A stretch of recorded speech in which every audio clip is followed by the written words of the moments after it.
नमस्कार। आज हम पढ़ेंगे बहता पानी ठहरा पानी।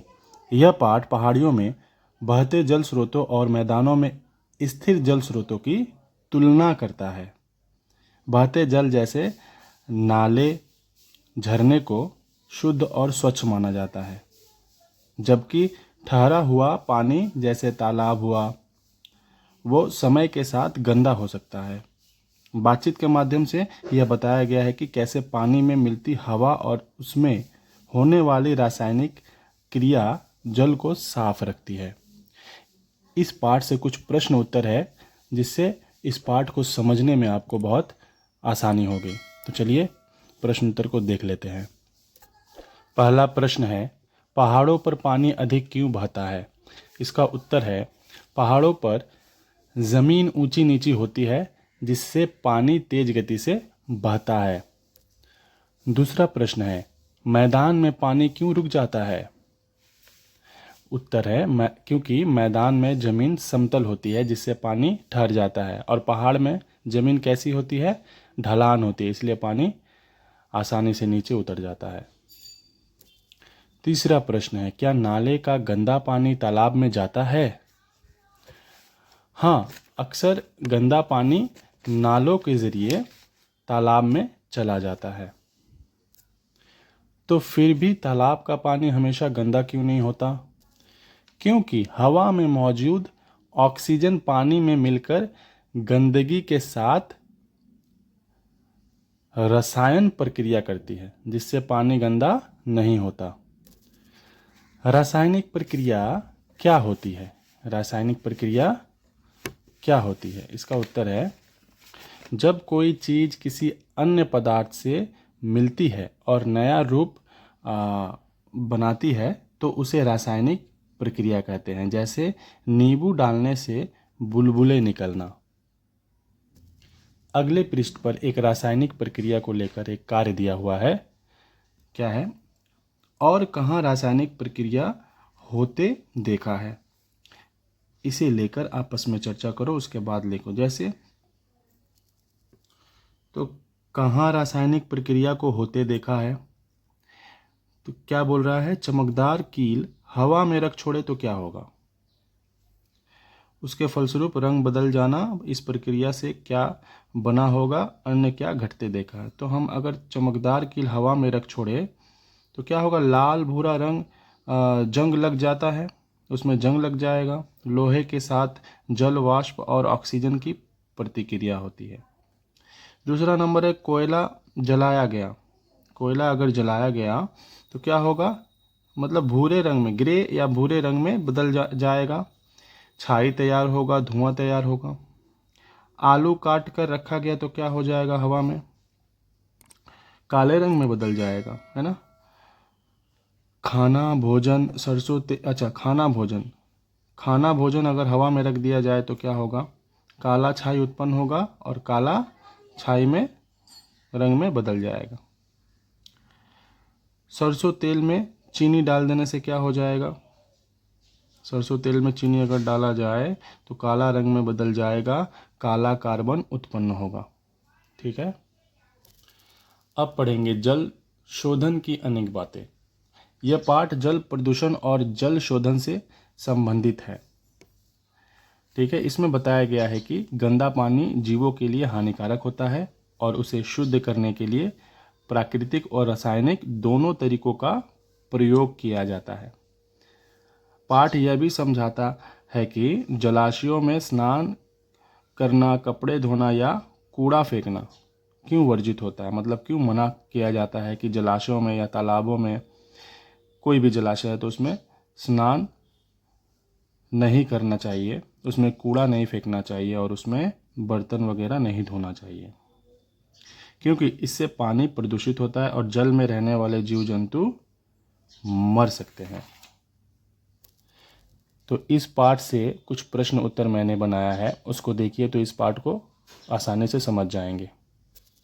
पहला प्रश्न है, तालाब में गंदा पानी शुद्ध कैसे होता है? इसका उत्तर होगा, तालाब में पानी का शोधन प्राकृतिक रूप से कुछ पौधों और जीवों द्वारा होता है। वे ऑक्सीजन मिलाकर गंदगी को कुछ हद तक साफ करते हैं, लेकिन अधिक गंदगी होने पर रासायनिक विधियों की आवश्यकता पड़ती है। दूसरा प्रश्न है, तालाब में गाय को नहलाना क्यों मना है? तालाब में गाय को नहलाने से जल में रोगाणु और गंदगी फैलती है, जिससे अन्य जीवों को नुकसान हो सकता है, इसलिए यह वर्जित है, मतलब मना है। प्रश्न 3, इस प्रश्न को ध्यान से देखिए। जल शोधन के कौन कौन से तरीके बताए गए हैं? जल शोधन के, जल साफ करने के कौन कौन से तरीके बताए गए हैं? तो इस पाठ में 2 तरीके बताए गए हैं। पहला तरीका क्या है? प्राकृतिक तरीका। पहला तरीका क्या है? प्राकृतिक तरीका। प्राकृतिक तरीके में क्या होता है? जिसमें जल में ऑक्सीजन और जीव जंतु मिलकर गंदगी का शोधन करते हैं, गंदगी को साफ करते हैं। जल में ही रहने वाले जीव जंतु मिलकर गंदगी को साफ करते हैं। और दूसरा तरीका क्या है? दूसरा तरीका है रासायनिक तरीका, जिसमें पोटेशियम परमैंगनेट जैसे रासायनिक पदार्थ डालकर जल को हम शुद्ध करते हैं। अगले पृष्ठ पर कुछ कार्य है। क्या है? जलाशय गंदा होने तथा उसका शोधन करने को लेकर चर्चा करो, उसके बाद लिखो। क्या बोल रहा है? जलाशय में कौन कौन सी गंदगी जाती है, मतलब हमारे आसपास जो जलाशय है, तालाब है या कुछ है, उसमें कैसी कैसी गंदगियाँ जाती है, उसके फलस्वरूप कौन कौन सी समस्याएं होती है और किस किस प्रकार से जलाशय का जल शोधन होता है। ठीक है। पहला है कल कारखाने के वर्ज्य पदार्थ, मतलब कल कारखाने के जो गंदे पदार्थ है उससे उसके फलस्वरूप कौन कौन सी समस्याएं होती है, ठीक है, और किस प्रकार से जलाशय का शोधन करते हैं। तो इसको मैंने यहाँ जगह कम है तो कॉपी में किया है। तो पहला नंबर देखते हैं हम, कल कारखाने के वर्ज्य पदार्थ के फलस्वरूप कौन कौन सी समस्या होती है। तो कल कारखाने के वर्ज्य पदार्थ, जैसे जल विषैला हो जाता है, जलीय जीव मर जाते हैं। कल कारखाने के गंदे पदार्थ अगर जलाशय में जाएगा तो जल कैसा हो जाएगा? विषैला हो जाएगा और जल में रहने वाले जीव मर जाते हैं। तो किस प्रकार से जलाशय का जल शोधन होता है? तो जल को रासायनिक विधि से शुद्ध किया जाता है। तो 2 नंबर देखिए क्या है? 2 नंबर में है, मरे हुए पशुओं की देह अगर जलाशय में फेंक दें तो क्या होगा? तो इसका उत्तर है, दुर्गंध फैलती है, रोग फैलते हैं। दुर्गंध फैलती है और क्या फैलते हैं? रोग फैलते हैं। तो इसका शोधन कैसे करेंगे? मृतदेह को हटाकर और जल में दवा डालकर शुद्ध करते हैं। ठीक है, चलिए 3 नंबर क्या है? 3 नंबर में है सब्जी के छिलके। 3 नंबर में क्या है?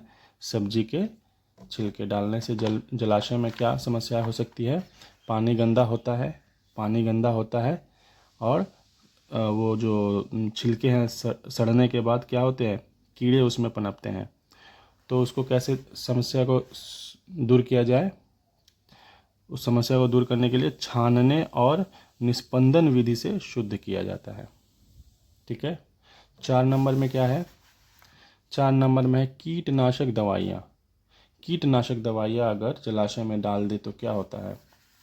कीटनाशक 4 नंबर, कीटनाशक दवाइयाँ अगर डाल दे तो जल जहरीला हो जाता है, स्वास्थ्य पर असर पड़ता है। तो रासायनिक प्रक्रिया से शुद्ध किया जाता है इसको भी। ठीक है। 5 नंबर में क्या है? कपड़े धोने वाला साबुन अगर जलाशय में, मतलब कपड़े धोने वाला साबुन अगर हम लोग तालाब में कपड़े उपड़े धोते हैं तो अगर वो साबुन जलाशय में जाए तो क्या होगा? झाग बनता है, पानी प्रदूषित होता है। और उसको कैसे शुद्ध किया जाता है? जैविक विधि से शुद्ध किया जाता है। 6 नंबर क्या है? रासायनिक खाद अगर डाल दिया जाए जलाशय में तो क्या होगा? शैवाल की वृद्धि होती है, ऑक्सीजन की कमी होती है। शुद्धिकरण संयंत्र से शुद्ध किया जाता है। 7 नंबर क्या है? हमने 7 नंबर में खुद से लिखा है, नालियों का गंदा पानी अगर जलाशय में जाए तो 7 नंबर देखिए, रोग फैलते हैं, जल स्रोत दूषित होता है और नालियों को जलाशयों से जुड़ने से रोका जाए। इसको रोकने से नालियों का पानी जो है, नाले का पानी जलाशय में नहीं जाएगा। तो इसको दूर करने का एक ही तरीका है। और 8 नंबर क्या है? प्लास्टिक और पॉलीथीन अगर जलाशय में फेंक दे तो क्या होगा? तो जल का बहाव रुक जाता है, जलीय जीवों की मृत्यु होती है। ठोस अपशिष्ट हटाकर शुद्ध किया जाता है। 9 नंबर धार्मिक सामग्री, मतलब कुछ पूजा पाठ हुआ, ठीक है, पूजा पाठ होने के बाद जो कुछ है फूल वगैरह या धूप काठी या कुछ भी धार्मिक सामग्री अगर हम लोग फेंक देते हैं तो क्या होगा, तो 9 नंबर में जल की गुणवत्ता घटती है, सांस्कृतिक अपमान होता है। हम लोग जो पूजा पाठ करने के बाद या कहीं भी कुछ भी होने के बाद अगर वो जो बचा हुआ जो पदार्थ है अगर पानी में फेंक दे तो उससे क्या होगा, जल की गुणवत्ता घटेगी। तो उसको ठीक करने के लिए क्या कर सकते हैं, जन जागरूकता संग्रहण और अलग निपटान व्यवस्था को करना होगा, है ना। उसको कैसे दूर करना है, जन जागरूकता, मतलब लोगों को जागरूक करना है कि ऐसा ना करें और अलग निपटान व्यवस्था से उसको दूर करना पड़ेगा। 10 नंबर मानव मल। मानव मल अगर जलाशय में जाता है तो क्या होगा, गंभीर रोग फैलते हैं, जल स्रोत अपवित्र होते हैं। इसको दूर करने के लिए जैविक शोधन संयंत्र द्वारा शुद्ध किया जाता है। 11 नंबर पेट्रोल डीजल और रसायन अगर जलाशय में जाए तो क्या होगा, जलीय जीव को खतरा होता है ना। जलीय जीव को क्या होता है, खतरा होता है, और आग को भी खतरा होता है, आग का खतरा होता है, ठीक है। जलीय जीव का तो खतरा होता ही है और आग लगने का भी खतरा होता है। अवशोषण विधियों से शुद्ध किया जाता है उसको, ठीक है। वीडियो अगर हेल्पफुल लगे तो चैनल को सब्सक्राइब ज़रूर कर दें और कोई भी प्रश्न हो तो कमेंट करके ज़रूर पूछें। मिलते हैं नेक्स्ट वीडियो में। धन्यवाद।